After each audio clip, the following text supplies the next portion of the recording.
കർണാടക സ്റ്റേറ്റിലെ ശിരൂർ എന്ന് പറയുന്ന പ്രദേശത്ത് അല്ലാഹുവേ വാഹനാപകടത്തിൽ മരണപ്പെട്ടു പോയ അർജുൻ എന്ന് പറയുന്ന സഹോദരനുണ്ടല്ലോ,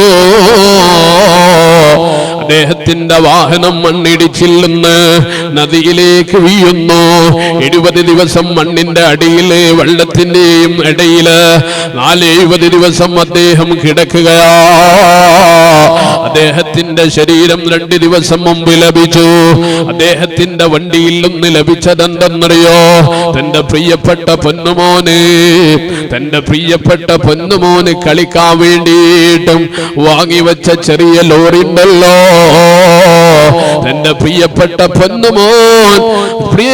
പൊന്നുമോന് അച്ഛൻ വാങ്ങിവെച്ച ലോറി ഉണ്ടല്ലോ. ദിവസങ്ങൾ കഴിഞ്ഞിട്ട് വീട്ടിലേക്ക് വരുമ്പോ അച്ഛാ എന്ന് വിളിച്ചുകൊണ്ട് ഓടി വരുന്ന സമയത്ത് പ്രിയപ്പെട്ട പൊന്നുമോന് കൊടുക്കാൻ വേണ്ടി വാങ്ങിവെച്ച ലോറി ഉണ്ടല്ലോ, കളിക്കോപ്പാകുന്ന ലോറി ഉണ്ടല്ലോ. അദ്ദേഹം യാത്ര ചെയ്തുകൊണ്ടിരിക്കുമ്പോ ഭക്ഷണം കഴിക്കുന്നത് ആ പാത്രങ്ങൾ അവിടെ അവശേഷിക്കുകയാ. അതുപോലെ തന്നെ അദ്ദേഹത്തിന്റെ വസ്ത്രങ്ങൾ അവശേഷിക്കുകയാ, അദ്ദേഹത്തിന്റെ മൊബൈൽ അവശേഷിക്കുകയാ.